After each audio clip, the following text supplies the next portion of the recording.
തിരുക്കരത്താൽ വഹിച്ചു എന്നെ തിരുഹിതം പോൽ നടത്തണമേ.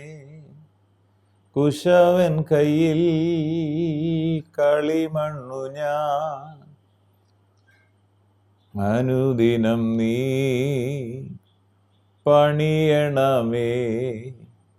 കുശവൻ കയ്യിൽ കളിമണ്ണു ഞാൻ, അനുദിനം നീ പണിയണമേ. നിൻ വചനം ധ്യാനിക്കുമ്പോൾ എൻ ഹൃദയം ആശ്വസിക്കും.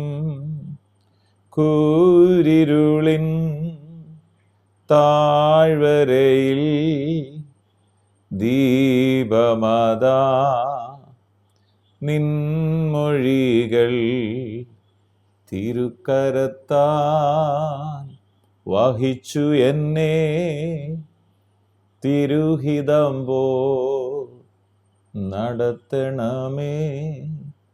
കുശവൻ കയ്യിൽ കളിമണ്ണു ഞാൻ, അനുദിനം നീ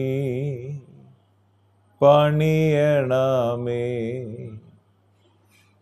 വീണ്ടും വരുന്ന യേശു ക്രിസ്തുവിൻ നാമത്തിലുള്ള സ്നേഹവന്ദനങ്ങളെ എല്ലാ പ്രിയപ്പെട്ടവരെയും ഈ സമയത്ത് അറിയിക്കുന്നു.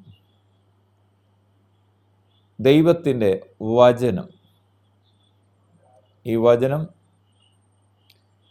അതിലേറ്റവും ഉത്കൃഷ്ടമായ വചനം. വിശുദ്ധ വേദപുസ്തകത്തിൽ 66 പുസ്തകങ്ങളുണ്ട്. പുതിയ നിയമമുണ്ട്, പഴയ നിയമമുണ്ട്.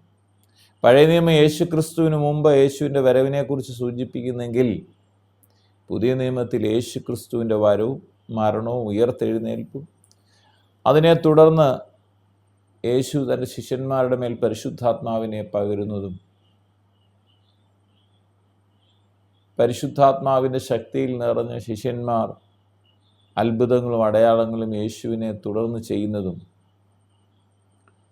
യോഹന്നാൻ 14 പറയുന്ന പോലെ അത്ഭുത പ്രവൃത്തികൾ യേശുവിൽ വിശ്വസിക്കുന്നവർ വീണ്ടും ചെയ്യുകയാണ്.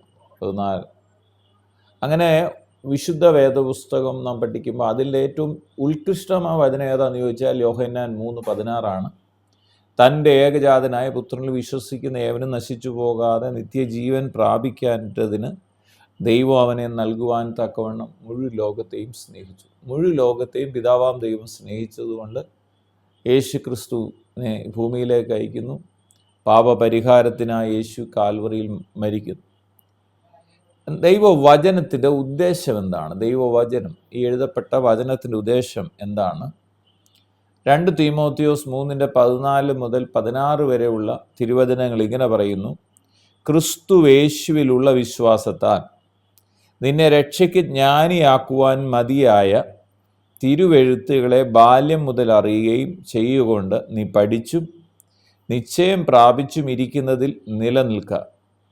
എല്ലാ തിരുവെഴുത്തും ദൈവശ്വാസീയമാകയാൽ ദൈവത്തിൻ്റെ മനുഷ്യൻ സകല സൽപ്രവൃത്തികളിലും വക പ്രാപിച്ച് തികഞ്ഞവനാകേണ്ടതിന് ഉപദേശത്തിലും ശാസനത്തിലും ഗുണീകരണത്തിലും നീതിയിലെ അഭ്യാസത്തിനും പ്രയോജനമുള്ളതാണ്.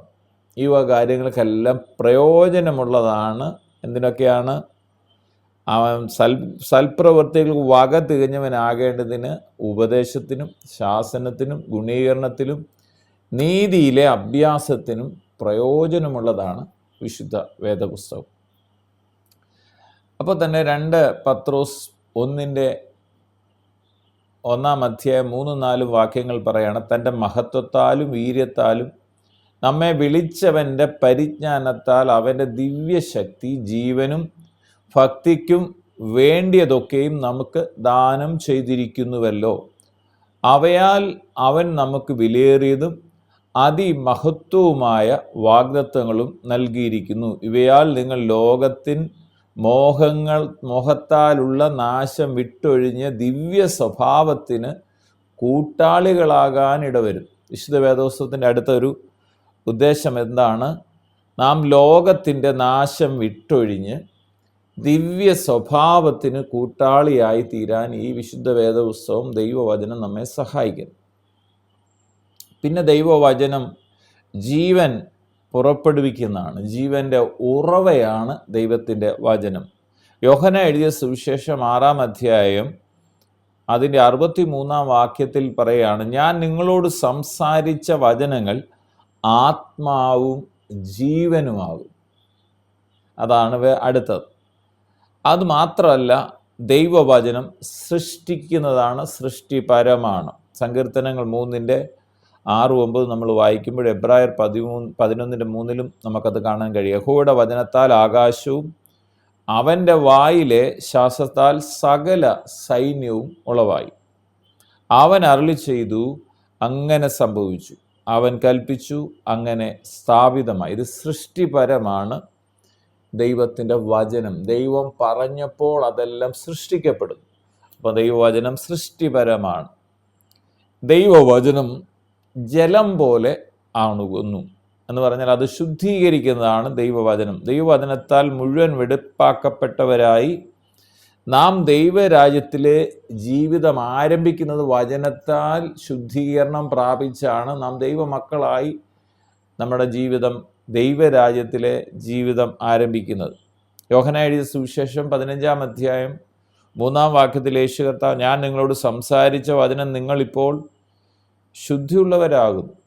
വചനമാണ് നമ്മെ ശുദ്ധീകരിക്കുന്നതാണ്. അതുമാത്രമല്ല, വചനം വിശുദ്ധിയിൽ നമ്മളെ കാക്കുന്നതാണ്. ഹൃദയത്തിൽ വേരൂന്നിയ ദൈവവചനം നമ്മെ പാപം ചെയ്യാതെ സൂക്ഷിക്കുകയാണ്.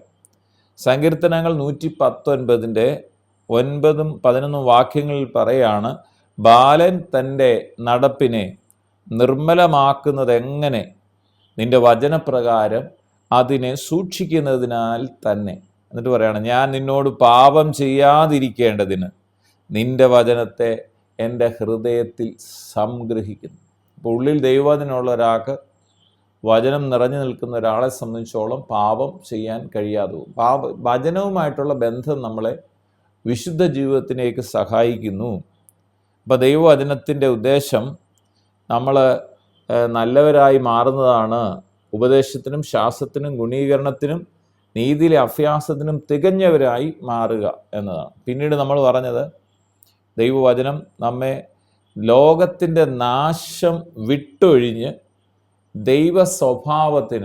ദൈവത്തിൻ്റെ സ്വഭാവത്തിന് കൂട്ടാളികളായി തീരാൻ നമ്മെ സഹായിക്കുന്നതാണ്. പിന്നെ നമ്മൾ പറഞ്ഞത് ജീവൻ പുറപ്പെടുവിക്കുന്നതാണ്.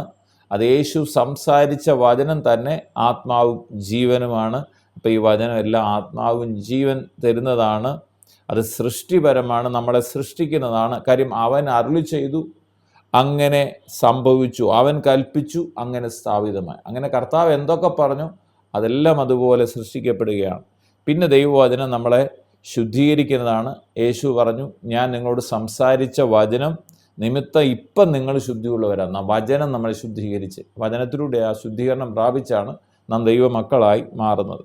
പിന്നെ വിശുദ്ധിയിൽ നമ്മളെ പാപം ചെയ്യാതിരിക്കേണ്ടതിന് വചനം നമ്മുടെ ഹൃദയത്തിൽ നാം സംഭരിക്കേണ്ടത് അത്യാവശ്യമാണ്. പ്രാർത്ഥിക്കാം. പിതാവേ, അപ്പാ, ഞങ്ങൾ ഇതിനെ സ്തുതിക്കുന്നു. പുത്രനെ തന്നതിനായി സ്തോത്രം. പരിശുദ്ധാത്മാവിനെയും ഞങ്ങൾക്ക് തന്നതിനായി സ്തോത്രം. അപ്പോൾ തന്നെ വചനം ഞങ്ങൾക്ക് തന്നതിനായി നന്ദിയോടെ സ്തോത്രം. മുഴു ലോകത്തെയും കർത്താവ് സ്നേഹിച്ചതിനായി സ്തോത്രം.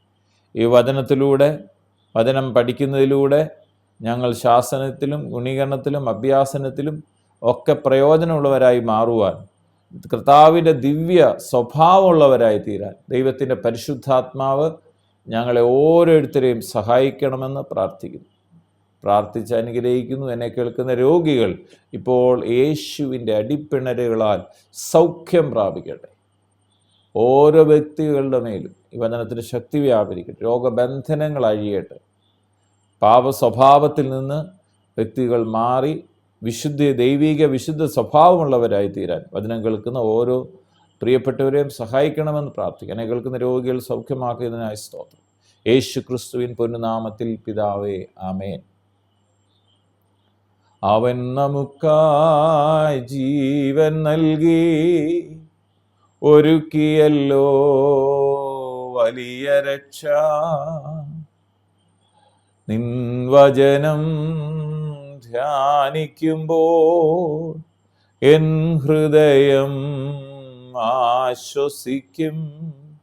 കൂരിരുളിൻ താഴ്വരയിൽ ദീപമതാ നിൻമൊഴികൾ തിരുക്കരത്താൽ വഹിച്ചു എന്നെ. തിരുഹിതം പോൽ നടത്തണമേ. കുശവൻ കയ്യിൽ കളിമണ്ണു ഞാൻ, അനുദിനം നീ പണിയണമേ.